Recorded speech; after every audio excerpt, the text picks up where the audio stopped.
Bismillahirrahmanirrahim. Assalamualaikum warahmatullahi wabarakatuh.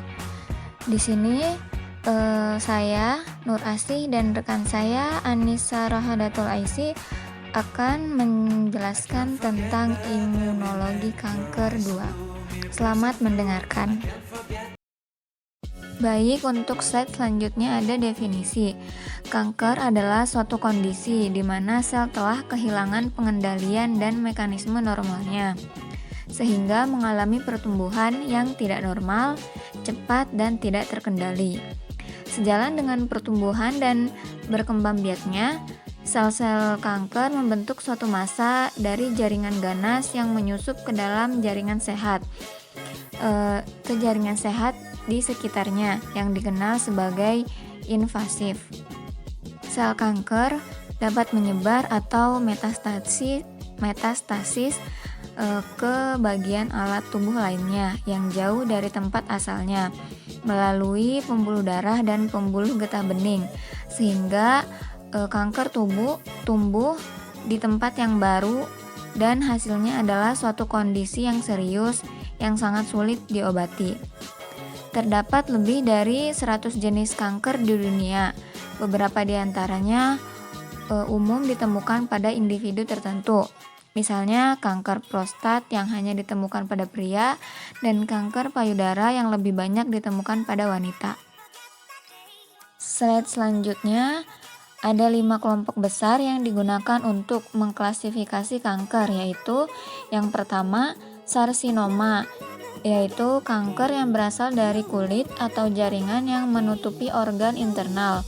Yang kedua ada sarkoma, kanker yang berasal dari tulang rawan, lemak, otot, pembuluh darah, atau jaringan ikat.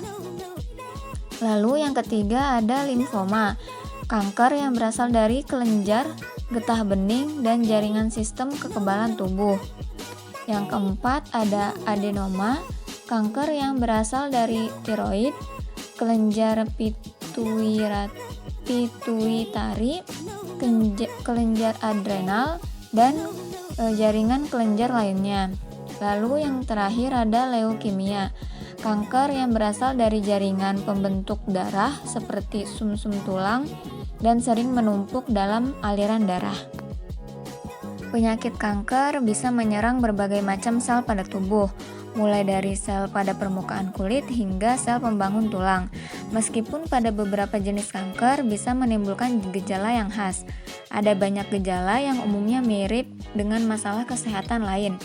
Sebagai contoh, batuk terus-menerus yang tidak hanya jadi gejala kanker paru, tapi juga bisa menandakan adanya masalah pada saluran pernafasan, seperti bronkitis. Nah, selanjutnya ada pentingnya diagnosis kanker sejak dini. Ketika ada anggota keluarga yang mendapat diagnosis kanker, semestinya anggota keluarga lain tahu dan bisa mengambil langkah antisipasi. Sebab keturunan menjadi salah satu faktor pemicu kanker. Dengan adanya antisipasi sedari dini, dokter dapat segera menemukan kanker itu dan memulai pengobatan. Karena itu, mengetahui jenis kanker yang paling kerap terjadi dan gejalanya sangatlah penting. Peluang keberhasilan pengobatan akan lebih tinggi jika ada deteksi dan diagnosis kanker dini. Terdapat 2 komponen utama deteksi dini kanker, yaitu edukasi mengenai diagnosis dini dan screening dini. Mengenali gejala yang mungkin menjadi tanda awal adanya kanker dan mengambil tindakan segera adalah langkah awal diagnosis dini. Nah, untuk selanjutnya ada beberapa tanda awal kanker, diantaranya yaitu terdapat benjolan, lalu luka tak bisa sepenuhnya sembuh, kemudian ada terjadinya pendarahan yang abnormal, lalu gangguan pencernaan yang konstan, dan suara serak yang kronis. Lalu selanjutnya ada pemeriksaan kanker. Nah, menurut American Cancer Society, tes pemeriksaan penyakit kanker terbagi menjadi 3. Yang pertama ada tes pencitraan atau imaging test. Nah, tes ini berfungsi untuk membantu dokter melihat kondisi dalam tubuh dengan bantuan sinar X, gelombang suara, partikel radioaktif, atau magnet. Jaringan tubuh akan mengubah energi tersebut menjadi pola gambar. Hasil gambar tes ini akan membantu dokter untuk melihat perubahan yang mungkin terjadi pada tubuh. Lalu yang kedua ada pemeriksaan endoskopi. Nah, endoskopi adalah prosedur medis yang akan memasukkan alat berbentuk tabung ke dalam tubuh untuk melihat kondisi pada bagian dalamnya. Lalu yang terakhir ada pemeriksaan biopsi. Biopsi adalah prosedur untuk mengangkat sepotong jaringan sebagai sampel dari sel tubuh. Kemudian akan dilakukan pengamatan terhadap sampel tersebut di lab, apakah sel atau jaringan kanker atau bukan.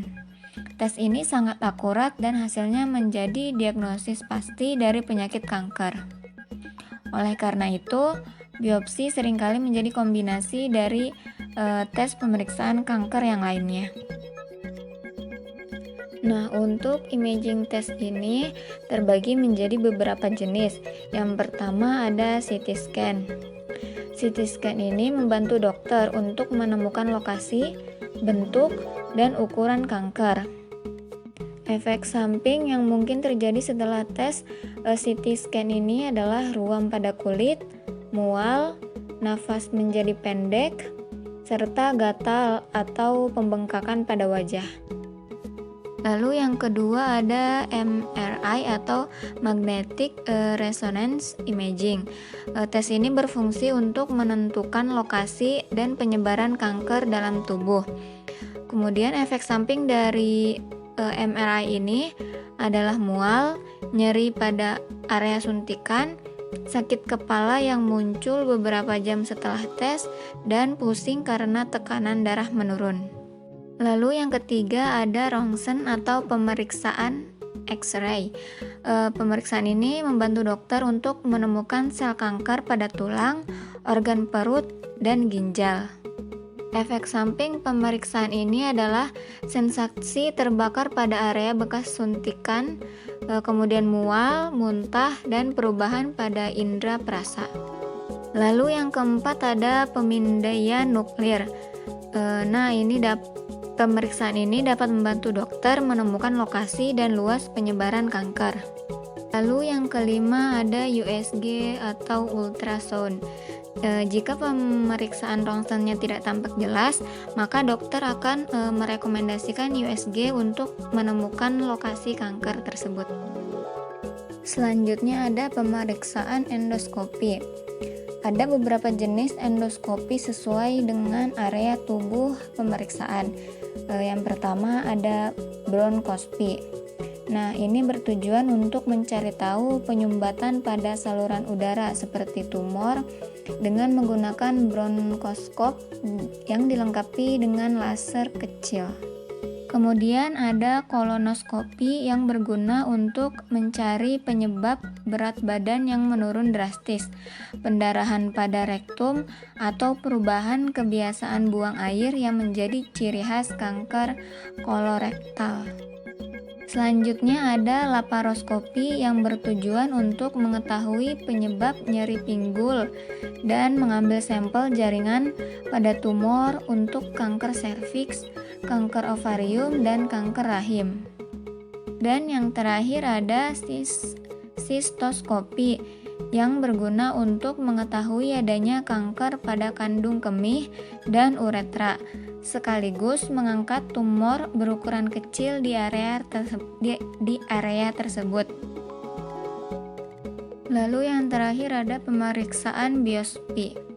Ada beberapa jenis tes untuk biopsi, antara lain yang pertama ada bone marrow biopsi atau biopsi sumsum tulang.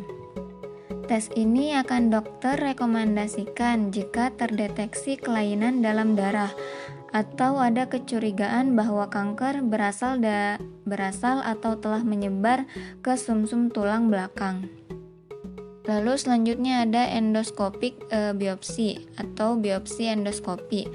Tes kanker biopsi dengan menggunakan tabung tipis, fleksibel, atau endoskopi yang lengkap dengan lampu pada ujungnya untuk membantu melihat kondisi tubuh bagian dalam.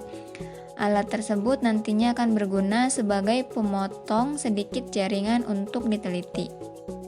Lalu yang selanjutnya ada needle biopsi atau biopsi jarum. Tes ini mengandalkan jarum khusus untuk menyedot sel atau jaringan yang memiliki kemungkinan sebagai kanker.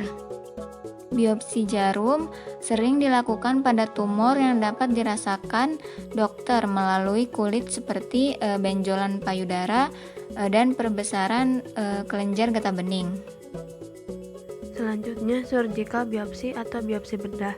Pada prosedur ini, ahli bedah akan membuat sayatan pada kulit untuk mengakses area sel yang mencurigakan.